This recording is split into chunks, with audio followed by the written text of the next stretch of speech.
One is joint probability.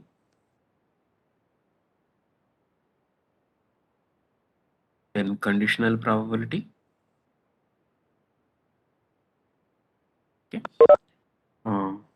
Then total probability. Then Bayes theorem. Okay. These are the 4 things I wanted to cover.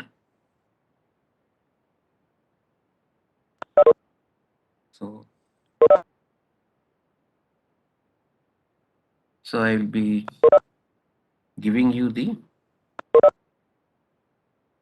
review of what we have seen in the previous class, right? We have seen the definition for sample space. Sample space includes all the possible outcomes of an experiment. Okay. By experiment, what we mean is a physical action that has got an outcome. Okay. So the experiment can be random experiment for which the outcomes are not known, and experiment can be what is that? Random, then definite experiment, or another name? Deterministic. Deterministic. Thank you. Deterministic experiment. Okay. Deterministic experiment where the outcomes are known before performing the experiment, right? We have defined the outcome. Whatever is the outcome, result of that experiment, it is referred to as an outcome. We have defined event. So each outcome of the experiment can be an event, or we can combine outcomes, a few outcomes, to define event. Okay. Now I can represent the sample space by a rectangular box where all the possible outcomes will exist. Okay. This is what the concept we have seen in the previous class. And what else we have seen? What is a set? Okay. Then so now I am considering, always the assumption is there is a physical experiment and there are outcomes and events are defined. So whether I mention it frequently or not, these 3 are the assumptions we should consider. There is a physical experiment, there are outcomes, and events are defined. So the events are represented by the letters A, B, C, and so on, right? That is how we get normally the events. Now, in this discussion of joint probability, instead of considering single event, I am considering more than one event.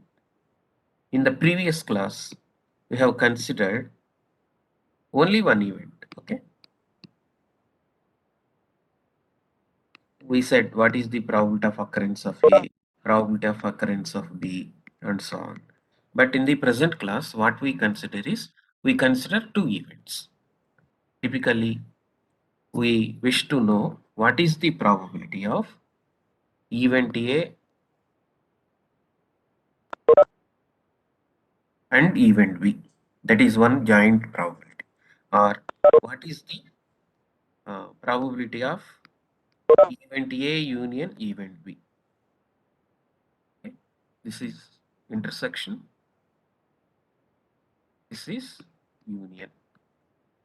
So such kind of questions we want to address in this class. Okay. So let me refer to the text. So what we say, by definition, the event of the probability of A intersection B, or the joint probability of 2 events A and B. By definition, it is P of A intersection B.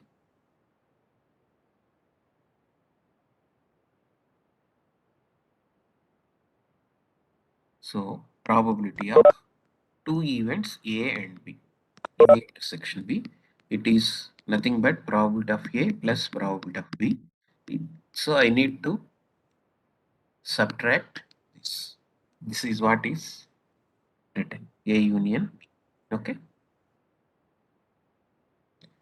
And this formula is terms in this formula are rearranged so that A union B comes on the left hand side. When A union B comes to the left hand side, to the right hand side we have A intersection B. If A and B are mutually exclusive. So same thing, let me put A union B is probability of A plus probability of B minus probability of A intersection B. If A and B are mutually exclusive.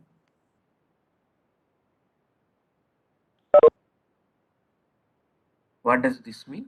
A intersection B has no components. It is a null set. When A union B has no components, the probability of that event is 0. So probability of A union B is simply probability of A plus probability of B. In other words, what I can say, in general, probability of A union B is probability of A plus probability of B. This is by formula, and it is less than or equal to probability of A plus probability of B. This, okay. The upper value for A, probability of A union B is given by probability of A plus probability of B. That is what is mentioned in this expression. Okay.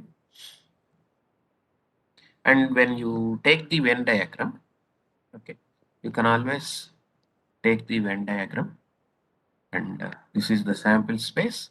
In this sample space, only two events happen, say A and B.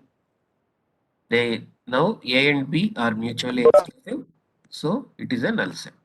Now you consider a scenario where there are two events A and B. These two are not mutually exclusive. So when the moment I write A union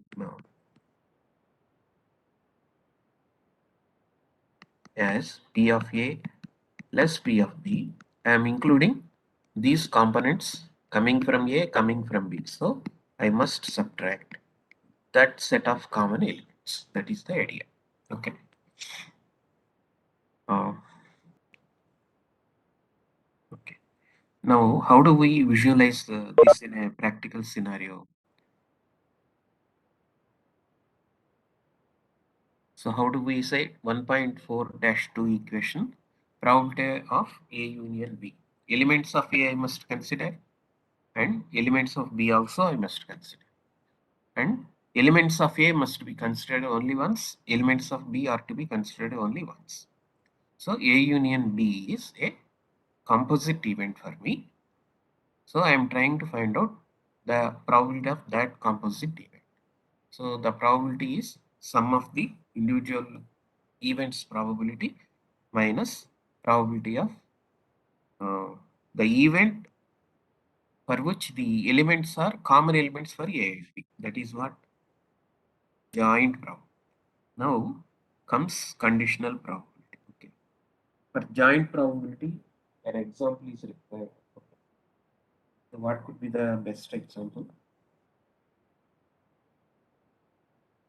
Okay, let me give the example after I discuss conditional probability because things overlap, right?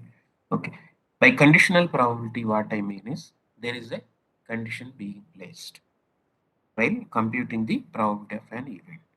So the conditioning event is denoted by capital B.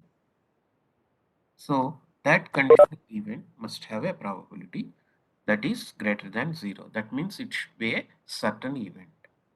So the conditional probability of event A given event B is given by probability of A given B. Just I am reading out the expression. Please follow. It is given as a ratio of probability of A intersection B and probability of B. Here the assumption is probability of B, which is in the denominator, is a non-zero value. If it is having zero value, then this mathematical expression becomes undefined. So I should not take the event B, which is an impossible event. That is the idea. Okay. So the probability of an event A given B event B is ratio of two things, right? The numerator is joint probability, denominator is probability of an event, conditioning event. Other way of looking at of A given B is what is the effect of event B on event A? That is what is the meaning of probability of A given B. Is it clear? So P of A given B simply reflects the fact that the probability of an event A may depend on a second event B. Okay? If A and B are mutually exclusive, then A intersection B is null set. So probability of A given B is 0. For example, the event A can be students arriving in NITW campus. Okay, that is event A. What is event B? Event B is seriousness of the pandemic. Now, what is the probability that students turn up for physical classes given pandemic is on rise?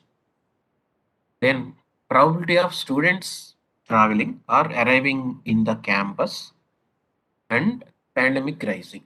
So joint probability I must take divided by probability of the pandemic rising. Definitely the probability of students arriving in the campus given the pandemic is on rise will be definitely less than the probability of students arriving in the campus, right? That is what we mean by conditional probability. So when you put a condition, how does the probability of a specific event is getting influenced? That is what we mean by the statement that is written just below the equation 1.4-4. It reflects the fact that the probability of an event A may depend on a second event B. Okay.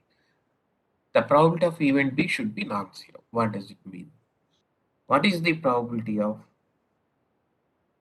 students arriving in the campus when it is given that, say, there is heavy rainfall? Okay. The meteorological department did not announce any such condition. So at that time, the probability of heavy rainfall is 0. Okay. In such case, in the expression shown in 1.44, P of B is 0. So what should be the conditional probability of students arriving into the campus? It should be infinity. So what does it mean? Probability of an event cannot be infinity. It should be bounded between 0 and 1. That's why the assumption is probability of the event B, which is in the denominator, should be non-zero. Okay, I hope that thing is clear. Okay, conditional probability is a defined quantity. It is being defined, but it is expressed as a ratio of two probabilities. Hence, it should satisfy the axioms of probability. What are the axioms of probability? The probability must be a non-negative value. That means it should be a value greater than 0 and it should have an upper value of 1. Okay. So this is equation 1.45 is the check for upper value for the conditional probability as 1. How was it defined? Probability of S given B. S is the sample space. That sample space includes, okay, all the events. When event B, what is the effect of event B on S? That is what we are going to see. So by definition, probability of S given B is probability of S intersection B by probability of B. Okay. Numerator is S intersection B is B itself. So ratio is 1. Suppose I change um, this to a slightly different formula. Probability of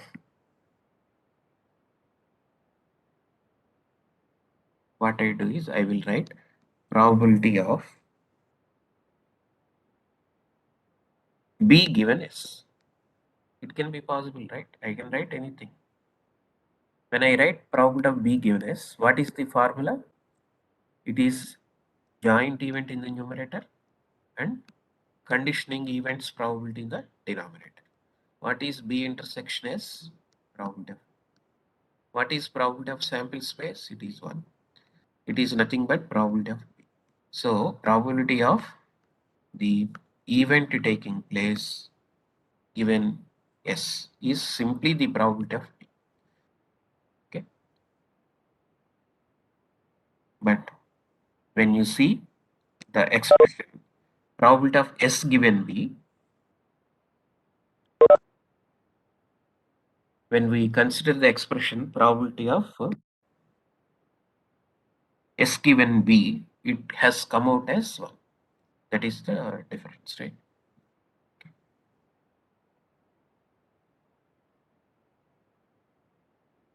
Any insight, please? I will write down both the expressions. This is what we have seen just now. But in the text, it is given as probability of S given B is 1. So, how do you infer from these two? What is the inference from these two expressions? It is given in the textbook.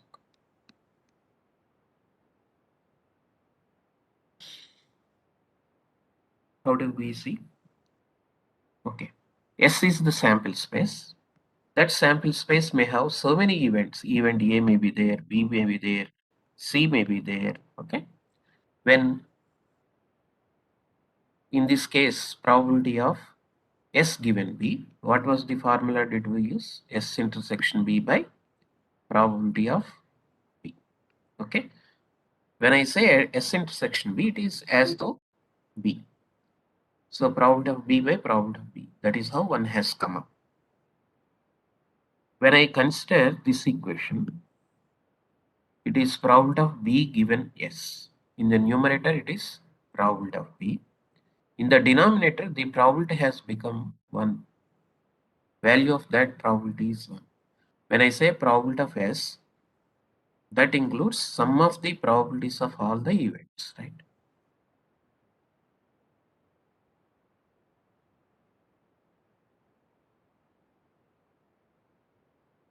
In this case, I am taking the probability of event B. It should be same as probability of event B, whatever condition you put. When it comes to taking probability of S sample space, whatever is the condition, it should be 1. That is the inference. What is the probability of sample space or events taking place in a sample space? It should be 1 only. Okay.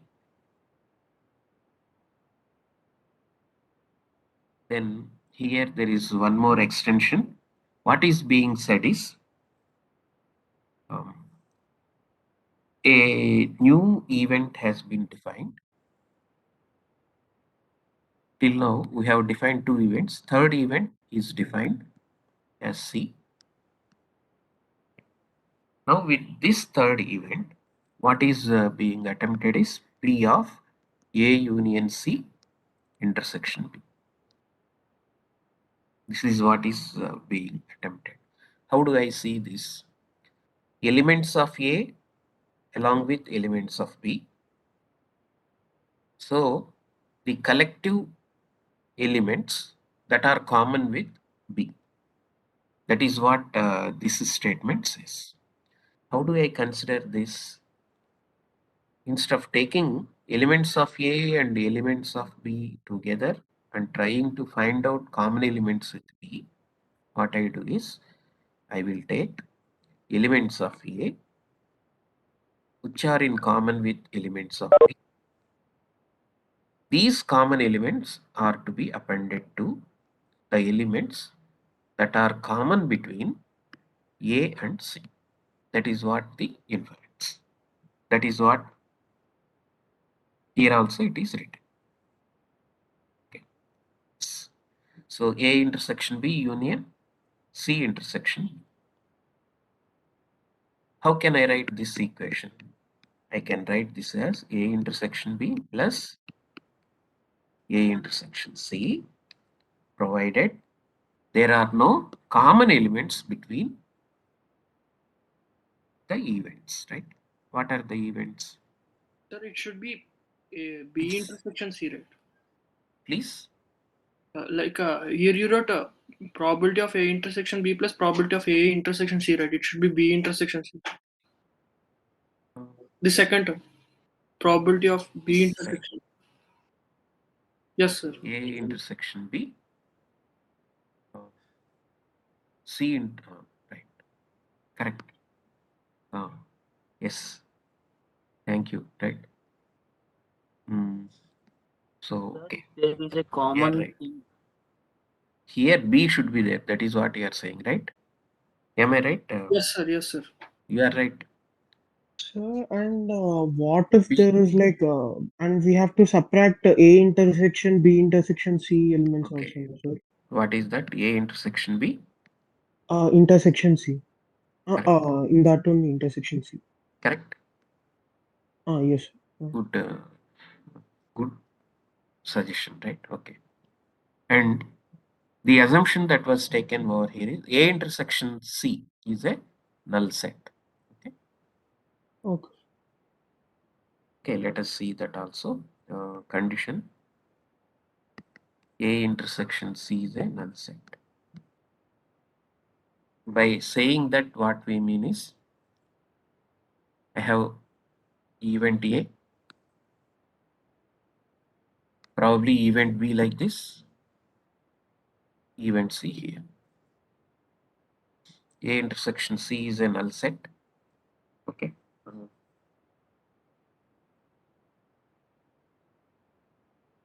But we can have B intersection C also. Uh, It means only A and C are exclusive, right? yes, I will take one example where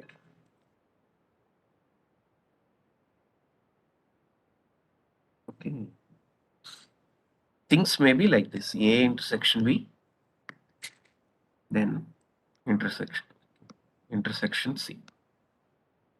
Okay. Now is it okay? There are common elements between A and B, common elements between B and C, but there are no common elements between A and C. This is samples. I hope now it is okay.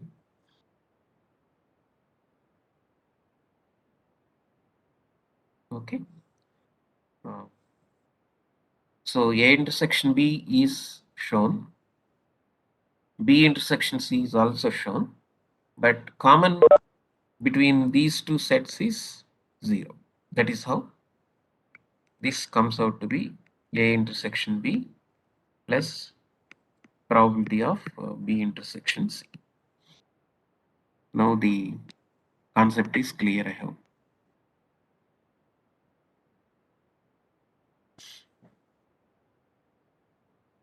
Okay. When we refer to the text, let me have this. Now, what is the probability of um, A union C given B? By conditional probability, we are planning to define. For conditional probability, what is the new event? A union C is the new event. Okay. So by definition, it is in the numerator we should have joint probability as probability of A union C intersection B. So in the denominator we should have probability of event B. In the numerator it is A union C intersection B. So whenever we have A intersection B,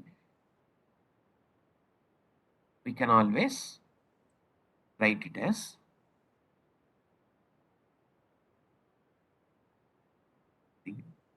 I should put down the steps, right? Okay.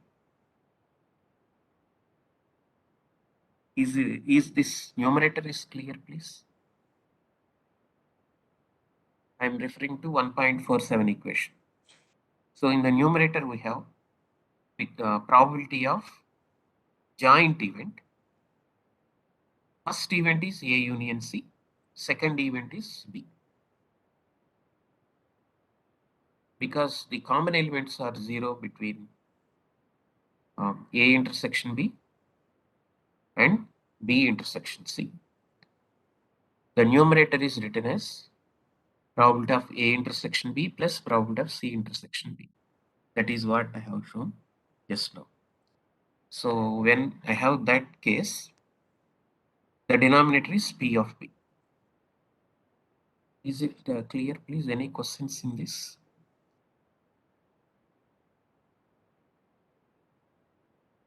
So 3 steps are being displayed. Any ambiguity in those 3 steps? So the idea is I want to define the conditional probability. A given B, just now we have seen. Instead of A given B, if I have third event C, okay, so to the left side of that slash, I have A union C. How does the formula change? That is the only thing. So finally, I will get P of A given B plus P of C given B. The third term doesn't appear because there are no common elements.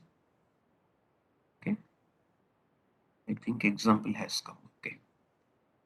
So this is the example given in the textbook. Let me quote a different example relating to the concept of conditional probabilities.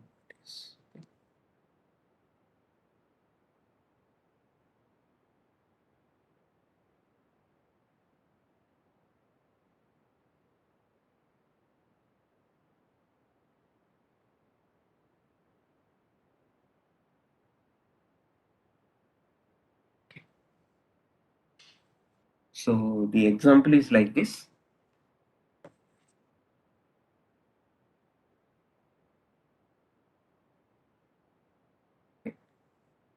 Suppose you have met friends or your seniors on some day. So some of your seniors, so group 1, some of the seniors you may not be knowing before you see them. So now there are 2 groups, say group 1, group 2. Some of you met some of your juniors. So some of them you know, some of them you do not know. So now there are 2 groups of students. Maybe one group is from juniors batch, one group may be from seniors batch. Okay. Typically, you can take any example, say like this. Okay. So among juniors group, you know someone, some number of students. Among seniors batch also, you know some number of students. Okay. Suppose from juniors, you know 20 students, and the unknown number of students is said from your seniors batch, known are 20, unknown are 20. Okay. So in group 1, how many students did you meet? 30 students you met. In group 2, how many students did you meet? 40 students. Clear? I hope the problem is clear to you. The only thing is group 1, group 2. In each group, you know certain number of students. You do not know certain number of students. Now the question is, what is the probability of meeting a known student? What is the probability of meeting a known student? How do we know? How many known students are there? How many known students? I'm not speaking about group. The total number of known students is 30. The total number of unknown students is 40. The total number of students, whether known or unknown, from group 1, group 2, all together is 70. So, the probability of meeting a known student is the number of known students by total number of students. What is the number of known students? 30. What is the number of total students? 70. That is how we calculate. What is the probability of meeting an unknown student? What is the number of unknown students? 40. What is the number of known students? 7. Is it clear? Like this, we compute probabilities. Next question can be, what is the probability of meeting a student from group 1? From group 1, how many students we have? Vertically, column wise, we need to look. In group 1, 30 students are there. What is the total number of students? 70. So, probability of meeting a student from group 1 is, okay, 30 by 70. Okay. So, probability of meeting a student from group 1 is total number of students in group 1 and total number of students in the whole assembly. Okay. Then what is the probability of meeting a student from group 2? It is how many students are there in group 2? 40. Total number of students is 70. Is it fine? This is one way of defining the probabilities. Okay. Now I want to introduce the joint probability. So by joint probability, what I mean, I should bring in another event. So event, earlier we have seen event is meeting known student, meeting unknown student, meeting a student from group 1, meeting a student from group 2. They are probabilities. In the case of joint probability, I can introduce probability of meeting a known student from group 1. See, two conditions have come. Meeting a known student from group 1. So, how do we compute? Okay. Just now we have seen the definition for conditional probability. This is nothing but probability of meeting known student from group 1, given group 1 means from group 1 by probability of meeting a student in group. That is what conditional probability. So in group 1, how many of the students are known to you? Only 10. Sir, I think we should multiply, sir, not divide anything. In group 1, a total of 70 are there. So it should be Please. probability of group 1 into probability of known with condition. Yes, sir. Like Where I we have went to. wrong? Did I go wrong somewhere? Yes, sir. Okay. You have Known divided and, that, sir. We have to multiply it over there, sir. known and group 1, right? So Yes, sir.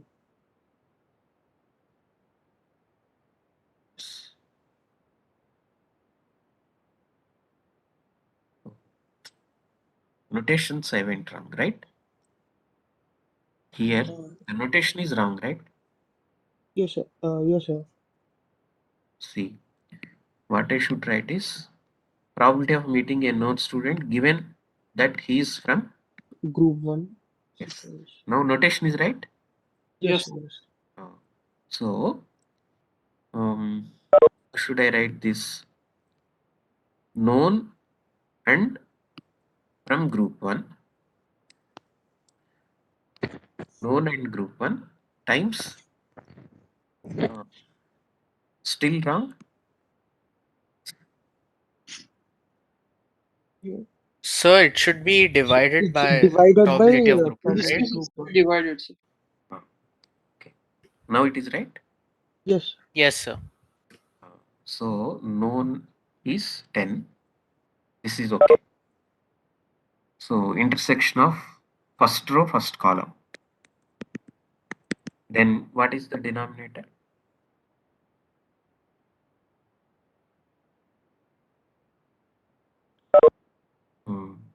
So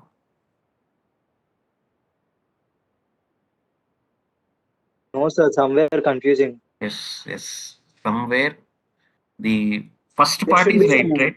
These are multiplication, right, correct. sir? This is correct. So Yes, sir, okay, that is correct. okay. Now the confusion has come over here. Now, now you define. I want to find out the joint probability.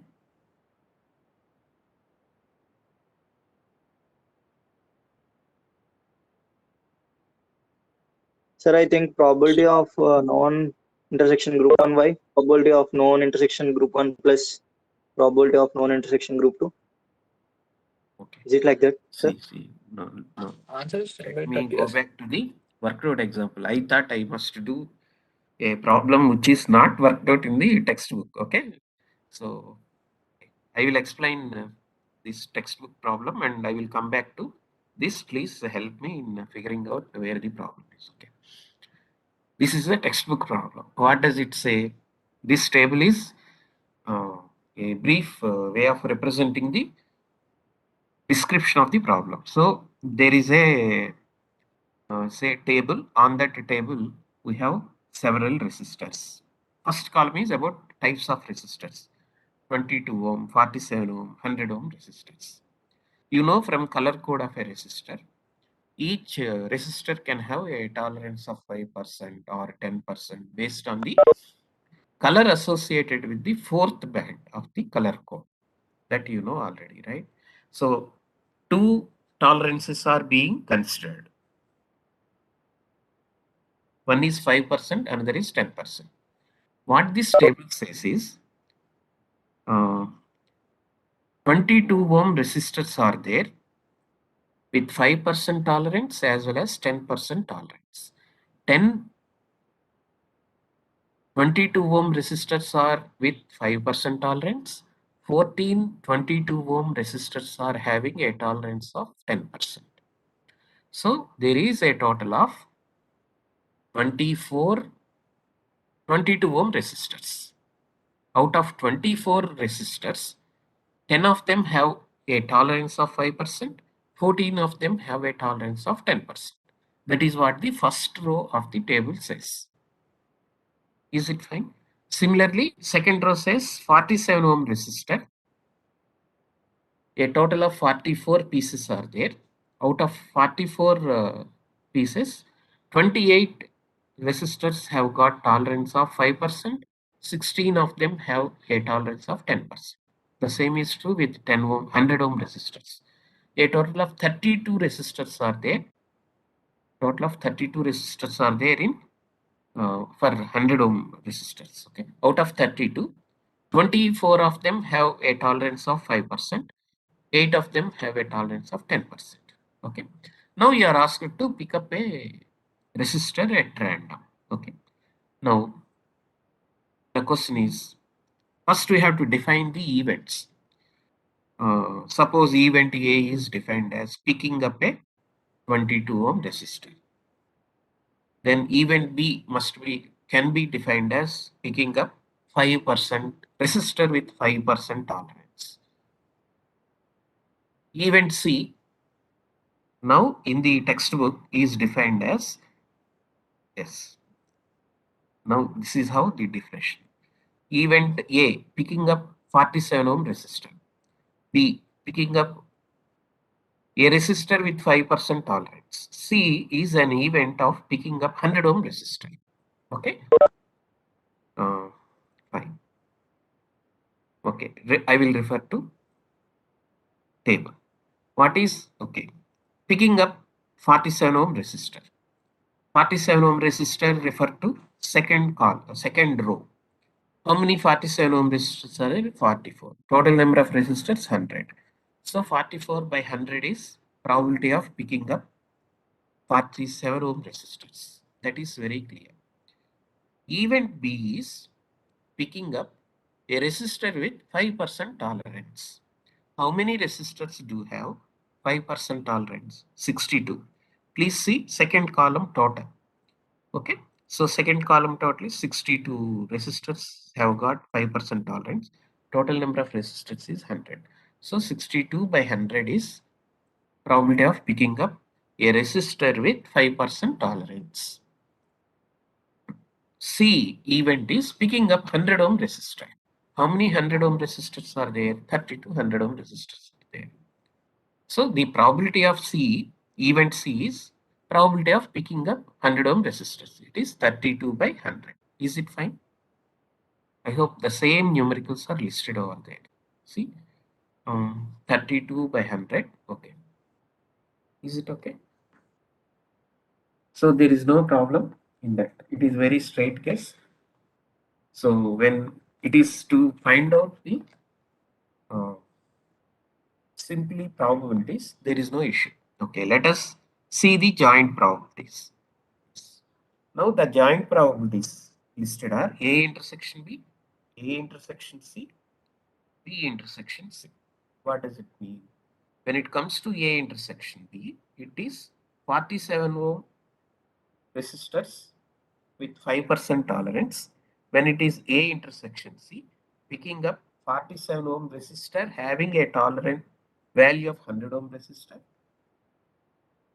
When it comes to third row, B intersection C, B refers to 5% tolerance and C refers to 100 ohm resistor. Okay. Let us see the table and put down the numericals. Please remember if you can or note down in your notebook. Okay.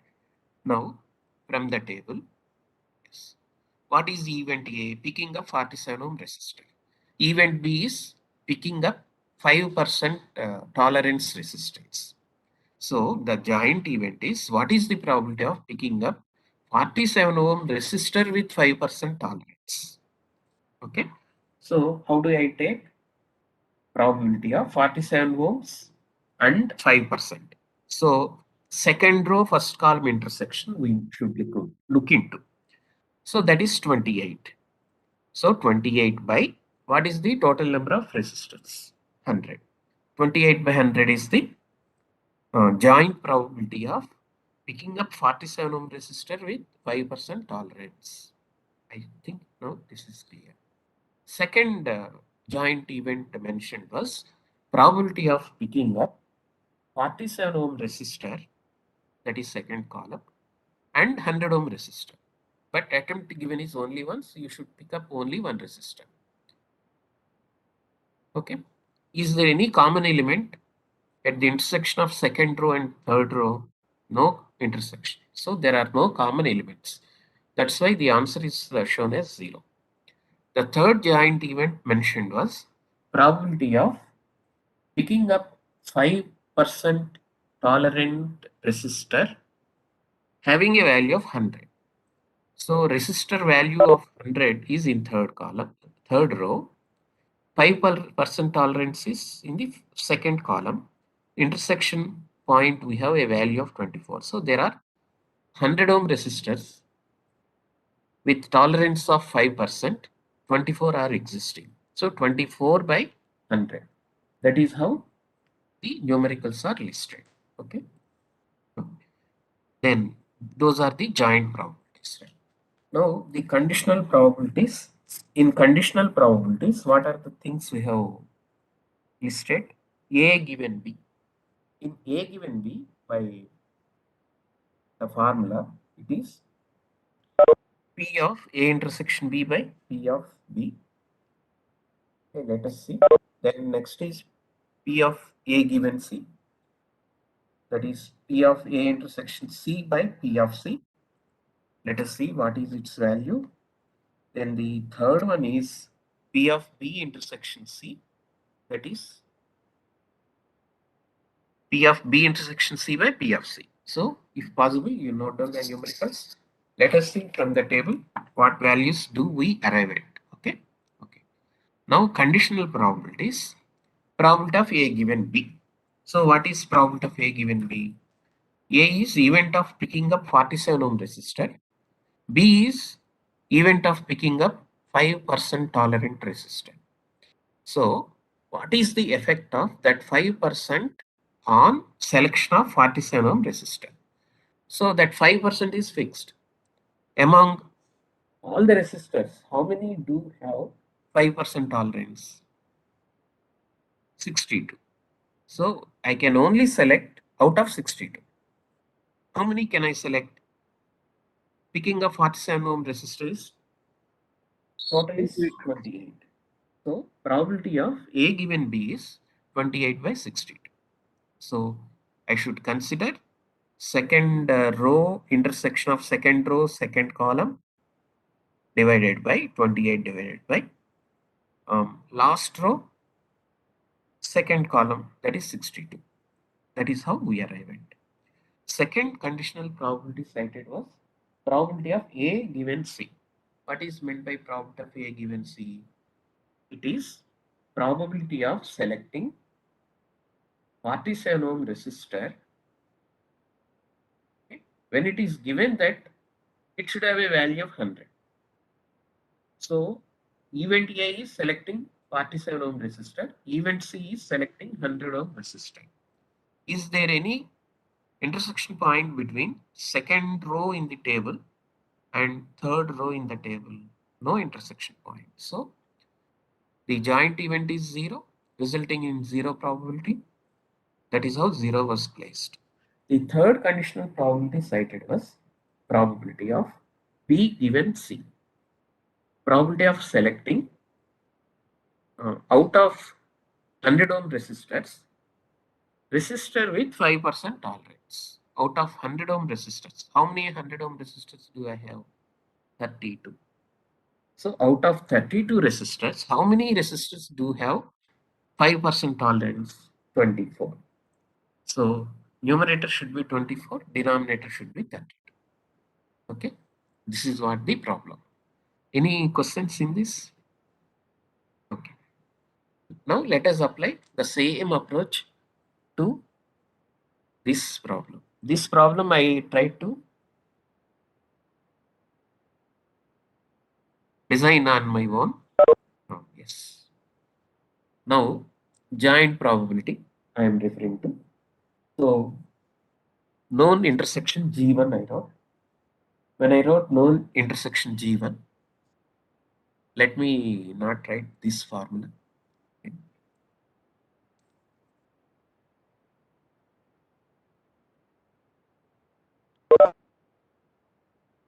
See, I will, yes. What is this known? How many students are known to us? 30 students are known. But out of how many in group 1? It is only 10. So 10 by what is the total number of students? 7. Is it right now? Yes, sir. See the problem where I went wrong. Can you please suggest? I understood where I went wrong. Can you please find out where I went wrong? Just tell me. Yes, I should not write this formula. If I write this formula, confusion comes. Why should I avoid this formula? The probability is intersection of known and group 1. It is very clear now from the table. First row you take, first column you take. It is 10. Total number already we know. 10 by 70. That's all. I think there is no ambiguity in this formula. Is it okay? If you say okay, I will go to the next step. Sir, once again, sir, please. I will repeat. Definitely, I will repeat. Sir, this formula works only when we are asked for the probability of known among when only G1 is given, right? Yes, yes, yes. See, this formula is probability of selecting a known person from group 1. Probability of interacting with a known person and he is from group 1.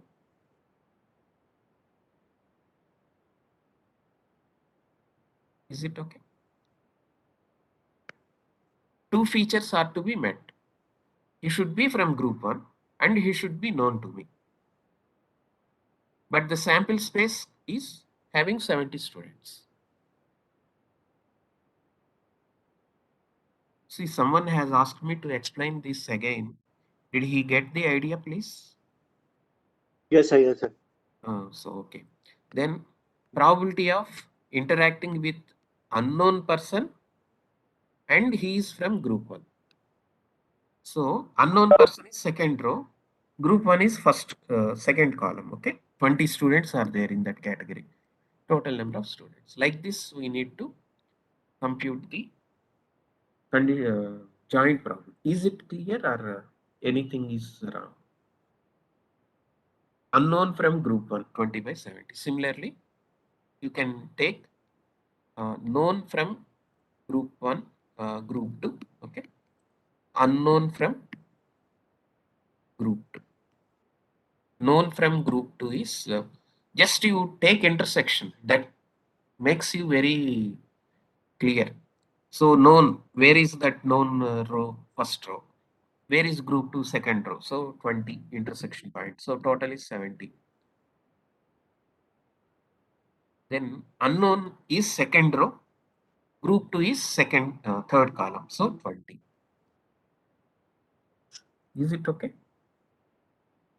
Then conditional probability I must introduce.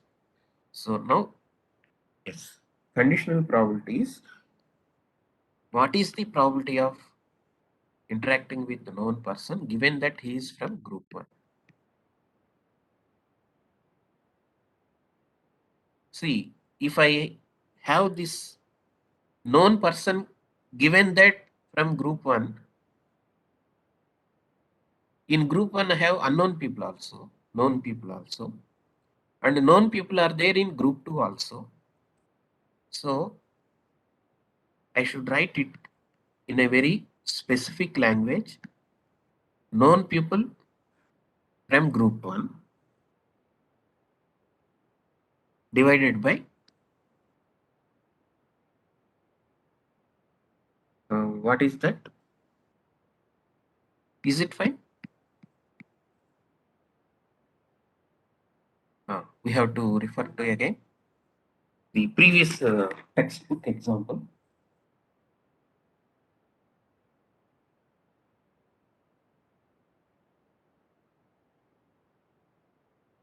Okay. Okay, please let me refer to the previous example. Okay, textbook example.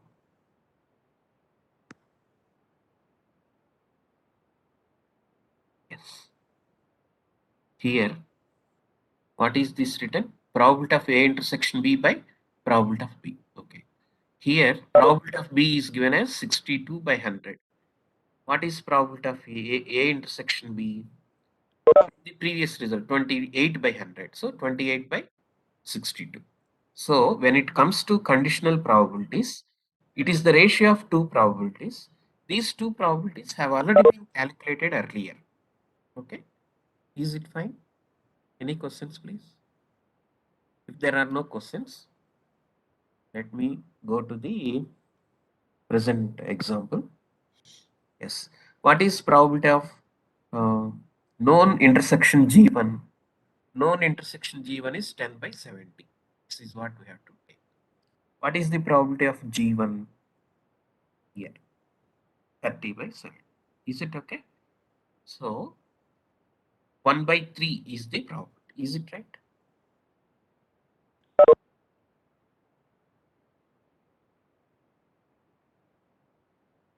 Any questions, please? Like that, we can compute the probability of interacting with unknown student from group 1. Okay. Known student from group 1 already we have calculated. Similarly, probability of interacting with known student from group 2, probability of interacting with unknown student from group 2. Any questions, please?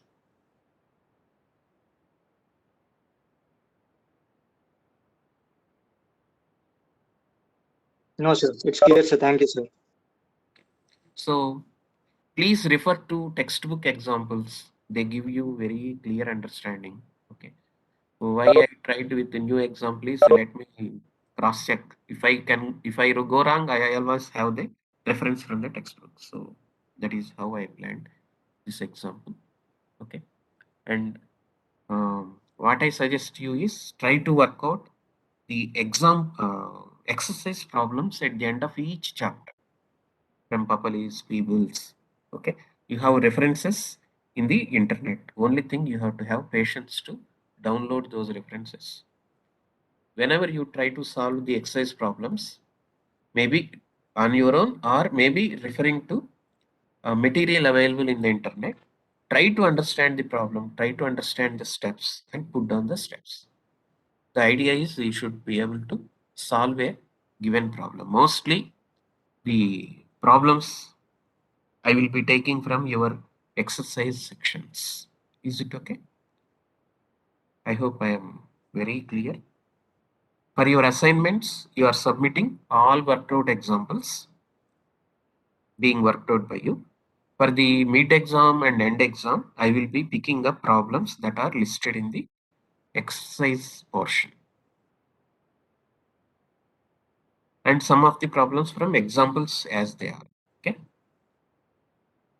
Any questions, please? I think it is 12:30. If there are no questions, I will close the session. I thought of completing joint probability, conditional probability, and 2 more topics. I could complete only 2 topics, right? Let me ask, Akshit, is there online? Yes. Shall I close this session, Akshit? Any Yes, sir. questions from your side? No, sir. No, Shall I close this session? sir. Okay, thank Yes, you. sir. Yes, sir. Yes, sir. Okay, thank you. So we Thank will you, be sir. meeting. Yes, sir. Thank you for being with me. We will be meeting next Tuesday. Okay, thank you. Sure, sir. Thank you, Thank sir. you, sir. Thank you. Thank